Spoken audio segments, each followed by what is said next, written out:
স্বাধীনতার ৫৫ বছর উদযাপনে বাংলাদেশ, ৭১-এ বীর শহীদদের স্মরণ, জাতীয় স্মৃতিসৌধে রাষ্ট্রপতি ও প্রধানমন্ত্রীর শ্রদ্ধা।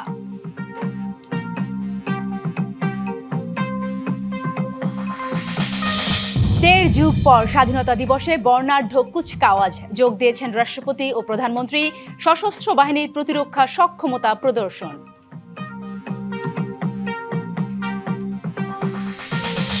ভিন্ন মাত্রায় উদযাপিত স্বাধীনতা দিবসে অহিংস, মানবিক ও দুর্নীতিমুক্ত বাংলাদেশ গড়ার প্রত্যয়, জাতীয় স্মৃতিসৌধে মানুষের ঢল।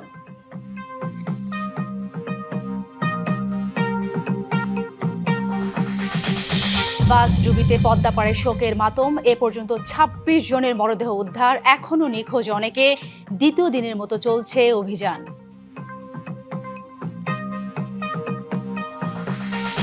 যুদ্ধবন্ধে গোপনে আলোচনা করলেও প্রকাশে ভয় পাচ্ছে ইরান, মন্তব্য ট্রাম্পের। এবার বাব এল মানদের প্রণালী বন্ধের হুঁশিয়ারি তেহরানের।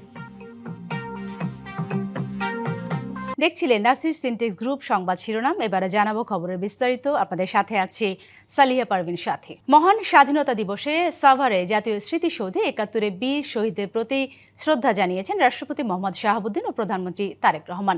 ভোরের আলো ফোটার সাথে সাথে জাতীয় বীরদের প্রতি শ্রদ্ধা নিবেদন করেন তারা।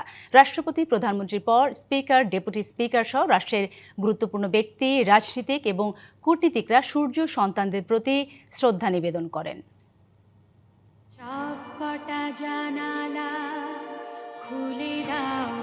একটি পতাকা ও স্বাধীন দেশের জন্য যারা অকাতরে প্রাণ দিয়েছেন, যাদের আত্মত্যাগের কারণেই বাঙালি জাতির মুক্তি, সেই শ্রেষ্ঠ সন্তানদের প্রতি স্বাধীনতা দিবসে শ্রদ্ধা জানাতে প্রস্তুত গোটা জাতি।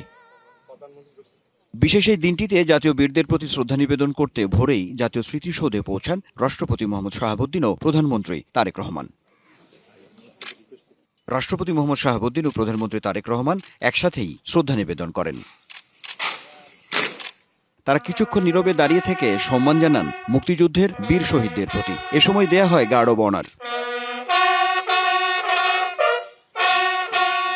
এরপর মন্ত্রিসভার সদস্য ও দলের নেতাদের নিয়ে পৃথকভাবে শ্রদ্ধা নিবেদন করেন বিএনপি চেয়ারম্যান ও প্রধানমন্ত্রী তারেক রহমান।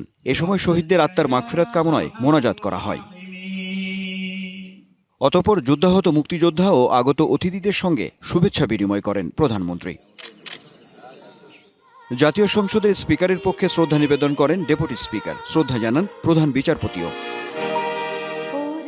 শহীদদের শ্রদ্ধা জানান ঢাকায় নিযুক্ত বিভিন্ন দেশের কূটনীতিকরা। রাষ্ট্রীয় আনুষ্ঠানিকতা শেষে শ্রদ্ধা জানাতে আসা সর্বস্তরের মানুষের ঢল নামে জাতীয় স্মৃতিসৌধে। হাজার বছরের ইতিহাসে আমাদের সবচেয়ে বড় অর্জন স্বাধীনতা, যে স্বাধীনতার জন্য অনেক ত্যাগ তিতিক্ষা এবং একসাগর রক্ত দিতে হয়েছে। সশস্ত্র মুক্তিযুদ্ধের মাধ্যমে স্বাধীনতার লাল সূর্যটিকে ছিনিয়ে আনতে হয়েছে।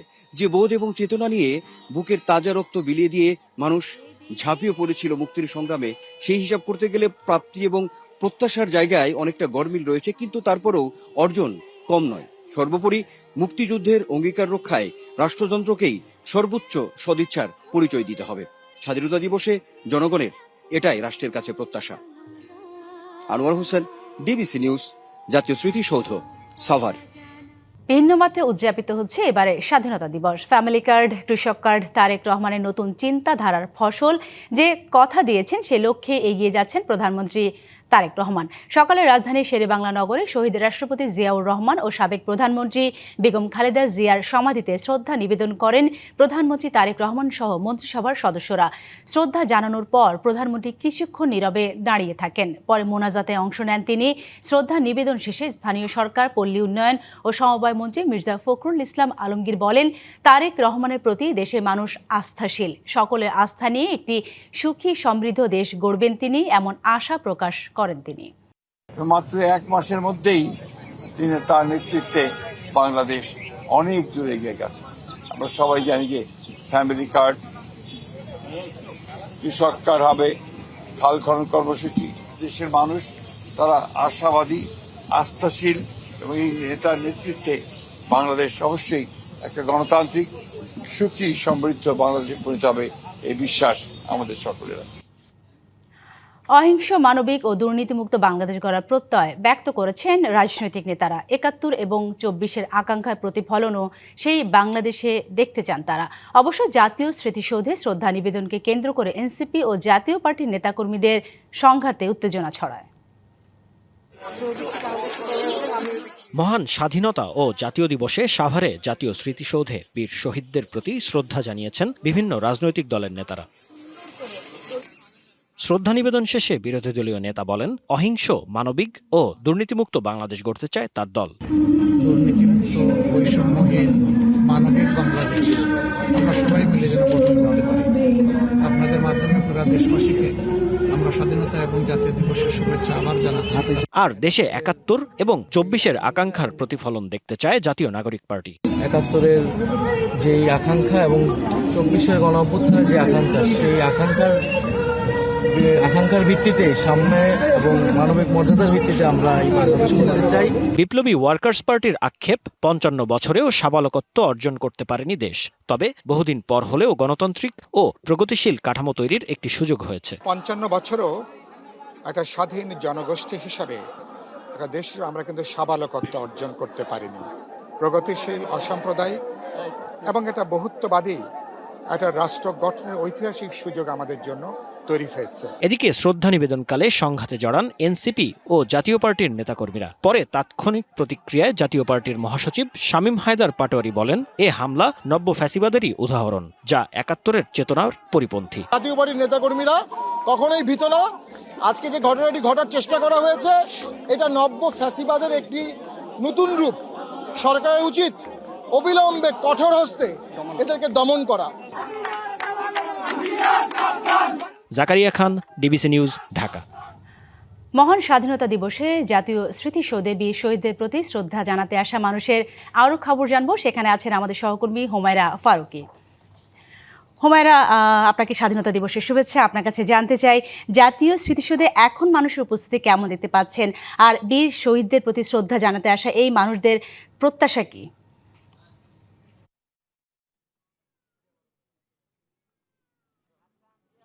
সাথী, আপনাকেও স্বাধীনতা দিবসের শুভেচ্ছা। আর সকাল থেকে আমি এখানে যেটি দেখেছি যে মানুষের ঢল বেলা বাড়ার সাথে সাথে কিন্তু এখন এই মুহূর্তে স্মৃতিসৌধের প্রাঙ্গণে আমি যেটি দেখছি যে প্রচণ্ড রোদের তীব্রতা, কিন্তু এই তীব্রতা গরম উপেক্ষা করে মানুষ কিন্তু এখানে এখনও আসছেন এবং আমি অনেককেই দেখেছি পরিবার পরিজন নিয়ে এখানে আসছেন, ছোট ছোট শিশুদেরকে নিয়ে এখানে আসছেন এবং বেশ বয়স্ক যারা তাদেরকেও আমি দেখছি যে এখানে তারা শ্রদ্ধা নিবেদন করতে আসছেন। তবে রোদের তীব্রতার কারণে কেউ হয়তো একটু ছায়া খুঁজছেন। পুষ্পস্তবক অর্পণ করা শেষে, তাদের শ্রদ্ধা নিবেদন শেষে তারা কেউ হয়তো একটু আশেপাশে গল্প করছেন, ছবি তুলছেন, ঘুরে ঘুরে দেখছেন।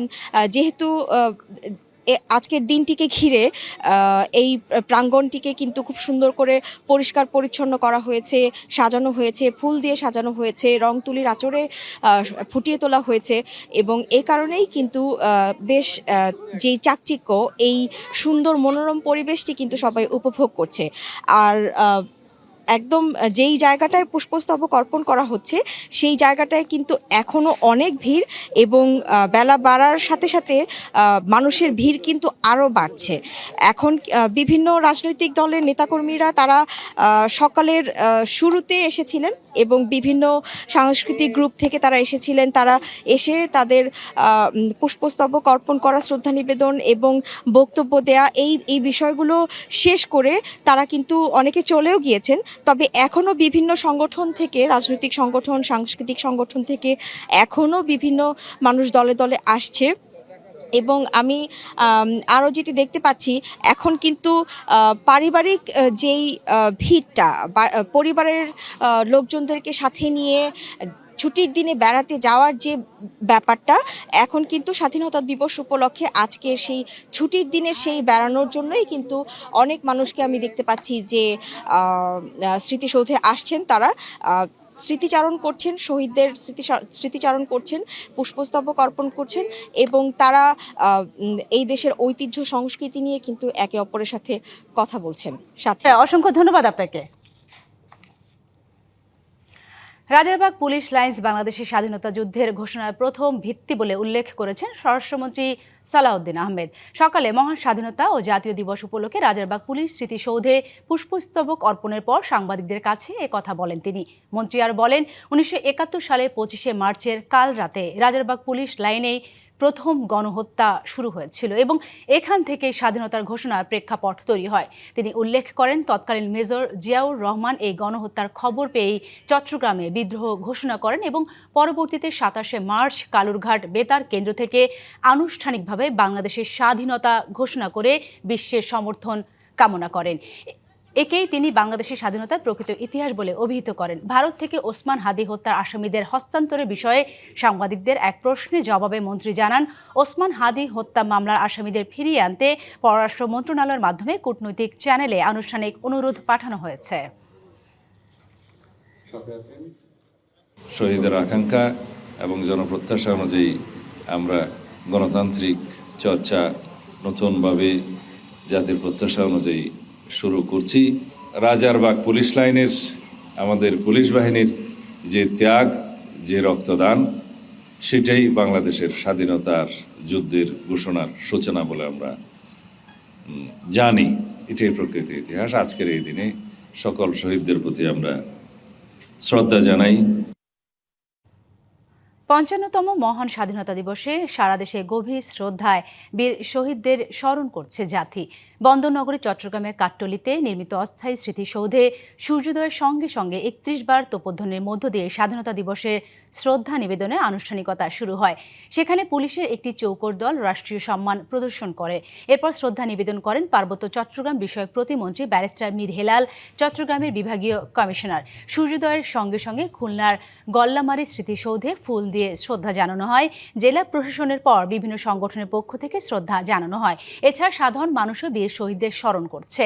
তাদের আগমনে স্মৃতিসৌধ প্রাঙ্গণে মানুষের ঢল নামে। বগুড়ায় শহীদ মুক্তিযোদ্ধাদের স্মরণে নির্মিত স্মৃতিফলক মুক্তির ফুলবাড়িতে পুষ্পস্তবক অর্পণের মধ্য দিয়ে মহান স্বাধীনতা দিবস উদযাপন কর্মসূচির সূচনা হয়।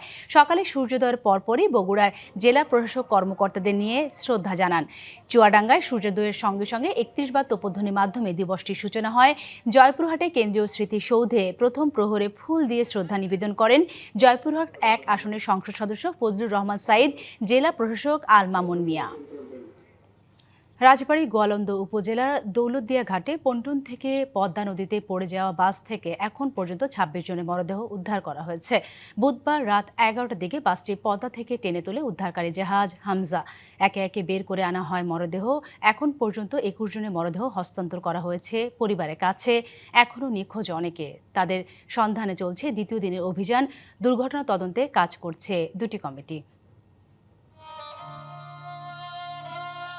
ঈদের আনন্দ শেষে যে যাত্রা ছিল কর্মস্থলে ফেরার, সেই পথেই থেমে গেল বহু জীবনের গল্প। পদ্মার পারে ভেসে উঠেছে শুধু একটি বাস নয়, ভেসে উঠেছে অগণিত স্বপ্নভঙ্গ, অপূর্ণ প্রতিশ্রুতি আর না বলা শেষ কথাগুলো। উদ্ধারকারী জাহাজ হামজার টানা 6 ঘন্টার প্রচেষ্টার পর বুধবার রাত 11টার দিকে অবশেষে টেনে তোলা হয় ডুবে যাওয়া সেই যাত্রীবাহী বাসটি। একে একে বের করে আনা হয় মরদেহগুলো। স্বজনদের খোঁজে পদ্মার পাড়ে এসে লাশ দেখে কান্নায় ভেঙে পড়েন অনেকেই। ছোট বড় 5 জন ছিল। কয়জনকে পাওয়া গিয়েছে? এমনি 3 জন বের হয়েছে আগে, আর 2 জন বাড়িতে ছিল। 2 জনকে কি পাওয়া গিয়েছে? না, একজনই মাত্র পাওয়া গেছে। আর আরেকজন আছে পানি নিচে। আমার মেয়ে বয়স কত ছিল? 12 বছর। কে কে ছিল গাড়িতে? গাড়িতে ছিল আমার ওয়াইফ, আমার মেয়ে, আমার সুমন্দির বউ, সুমন্দির বউর ছেলে আর ওনার মেয়ে। দৌলতদিয়া ফেরিঘাট যেন শোকের এক বিস্তীর্ণ প্রান্তর। স্বজন হারানোর আহাজারিতে ভারী সেখানকার আকাশ বাতাস। শোকের ছায়া ভর করেছে হাসপাতালের মর্গেও। এদিকে রাতে ঘটনাস্থলে ছুটে যান নৌ পরিবহন প্রতিমন্ত্রী, জানান উদ্ধার তৎপরতা সম্পর্কে। সবাই সার্বক্ষণিকভাবে আছেন এবং আমাদের যে উদ্ধার অভিযান, সেই উদ্ধার অভিযানটি কন্টিনিউ করবে। আরো যদি কোনো মরদেহ পাওয়া যায়, প্রত্যেকটি মানুষকে আমরা খুঁজে বের করার চেষ্টা করব। এই মর্মান্তিক দুর্ঘটনায় নৌ পরিবহন মন্ত্রণালয় এবং জেলা প্রশাসনের পক্ষ থেকে গঠন করা হয়েছে দুটি পৃথক তদন্ত কমিটি। বিষয়টি যেহেতু স্পষ্টকাতর, অনুমান নির্ভর কোনো তথ্য বা কথা বলা সমীচীন না। আপনাদের উদ্ধার কার্যক্রম চলমান আছে? আমাদের উদ্ধার কার্যক্রম চলমান আছে। বিআইডব্লিউটি এর ডুবুরি দল আছেন, কোস্টগার্ড আছেন এবং ফায়ার সার্ভিস। এর আগে বিকেল 5:30টার দিকে ফরিদপুর থেকে ঢাকা যাওয়ার পথে দৌলতদিয়া ঘাটে ফেরিতে ওঠার সময় নিয়ন্ত্রণ হারে সৌহার্দ্য পরিবহনের যাত্রীবাহী বাসটি উল্টে পড়ে ডুবে যায় নদীতে। Bijan Kumar Das, DBC news, Dhaka. এ বিষয়ে আরো জানাতে রাজবাড়ী থেকে যুক্ত হচ্ছেন সহকর্মী হাসিব পান্থ। হাসিব, আজকে তো দ্বিতীয় দিনের মতো অভিযান চলছে এবং এখন পর্যন্ত প্রায় 26 জনের মরদেহ উদ্ধার করা হয়েছে। আপনি ঠিক এই মুহূর্তে সেই জায়গাটিতে আছেন, পদ্মার পাড়ে। নিশ্চয়ই স্বজনরা আসছেন, ভিড় করছেন, কান্নায় ভেঙে পড়ছেন স্বজনদের খোঁজে। এবং আমরা জানি দুর্ঘটনা তদন্তে 2টি কমিটি গঠন করা হয়েছে। তাদের কাছ থেকে নিহতদের ব্যাপারে বা নিখোঁজদের ব্যাপারে নতুন কোনো তথ্য আপনি পেয়েছেন কিনা?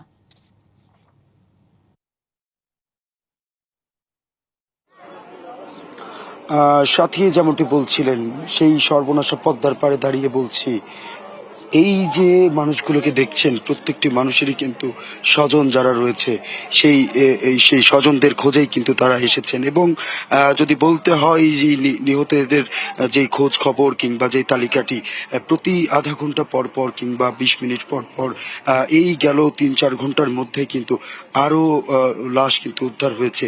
এবং এখন পর্যন্ত সব মিলিয়ে 26টি লাশ কিন্তু আমরা দেখতে পেয়েছি যে উদ্ধার করা হয়েছে। এবং এই উদ্ধার কার্যক্রমে অংশ নিয়েছে কোস্ট গার্ডের ডুবুরি থেকে শুরু করে ফায়ার সার্ভিসের ডুবুরি যারা ছিলেন তারা। এবং সময় যত গড়াচ্ছে তত যেন পদ্মার পাড় আরো বিষণ্ণ হয়ে উঠছে। বিশেষ করে যারা এখন পর্যন্ত যাদের স্বজনদের এখনো খুঁজে পাননি, কেননা গতকাল থেকে কিন্তু সারা রাত আমরা দেখানোর চেষ্টা করেছি, সারা রাত ব্যাপী কিন্তু এই উদ্ধার তৎপরতা ছিল। এবং এক পর্যায়ে আমরা দেখতে পেয়েছিলাম নারী শিশু সহ গতকাল ভোররাত পর্যন্ত প্রায় 19 জন কিন্তু এখান থেকে উদ্ধার করা হয়। এবং এক পর্যায়ে অর্ধশত যাত্রী নিয়ে যে বাসটি আসলে ঠিক এই ঘাটেই গতকাল তো নিমজ্জিত হয়, সেই জায়গা থেকে এখন পর্যন্ত 26 জনের লাশ উত্তোলন থেকে কথা এক ভদ্র লোক তিনি বলছিলেন তার চাচিকে পাওয়া গিয়েছে কিন্তু চাচাকে পাওয়া যাচ্ছে না। কেউ আবার তার সন্তান কিংবা প্রিয়তমা স্ত্রীকে খুঁজছেন। সবকিছু মিলিয়ে যদি বলতে হয় এখন পর্যন্ত 26 জনের লাশ কিন্তু এখন পর্যন্ত পাওয়া গিয়েছে। এবং বাকি যে তদন্ত কমিটি গঠন করা হয়েছে সে বিষয়ে তারা এই বিষয়ে তদন্ত করছে, বিশেষ করে এই দুর্ঘটনাটি নিয়ে। এবং এর পরবর্তীতে যেহেতু বাসটি সোজাসুজিভাবে ডুবে গিয়েছিল এবং এই লাশগুলো প্রতিটি লাশই কিন্তু পল্টনের নিচ থেকে কোথাও না কোথাও আটকে আছে, সেই অবস্থা থেকে পাওয়া যাচ্ছে। এবং এর পরবর্তীতে যদি আরো কিছু লাশ বা উদ্ধার হয় সেটি অবশ্যই সাথে আপনার মাধ্যমে জানিয়ে দিব। জি, ধন্যবাদ হাসিব আপনাকে। ডিজিএফআই এর সাবেক মহাপরিচালক অবসরপ্রাপ্ত লেফটেন্যান্ট জেনারেল শেখ মামুন খালেদকে আটক করেছে ঢাকা মহানগর গোয়েন্দা পুলিশ। বুধবার গভীর রাতে রাজধানী থেকে তাঁকে আটক করা হয়। সাবেক এই সেনা কর্মকর্তার বিরুদ্ধে অর্থ আত্মসাৎ ও ভূমি দখলের অভিযোগ আছে। এছাড়া একটি গোয়েন্দা সংস্থাকে রাজনৈতিক কাজে ব্যবহারের অভিযোগও আছে তার বিরুদ্ধে। এর আগে গত বছরের মে মাসে শেখ মামুন খালেদ ও তার স্ত্রী নিগার সুলতানা বিদেশ যাত্রা নিষেধাজ্ঞা জারি করে আদালত। চট্টগ্রামের ফৌজদারহাটে চট্টলা এক্সপ্রেসে ইঞ্জিনে লাগা আগুন ফায়ার সার্ভিসের 2 ইউনিটের চেষ্টায় নিয়ন্ত্রণে এসেছে। সকালে ফৌজদারহাটের বিএমএ গেটে ঢাকাগামী ট্রেনটিতে আগুন লাগে, পরে ফায়ার সার্ভিসের 2টি ইউনিট আগুন নিয়ন্ত্রণে আনে। আগুনে ট্রেনের পাওয়ার কার ও একটি শীততাপ নিয়ন্ত্রিত বগি পুড়ে গেছে। ট্রেনের পাওয়ার কার থেকে আগুন লেগে থাকতে পারে বলে ধারণা ফায়ার সার্ভিস কর্মকর্তাদের। এই ঘটনায় কোনো হতাহতের ঘটনা ঘটেনি। আগুনের ঘটনা তদন্তে 4 সদস্যের কমিটি গঠন করেছে রেল কর্তৃপক্ষ।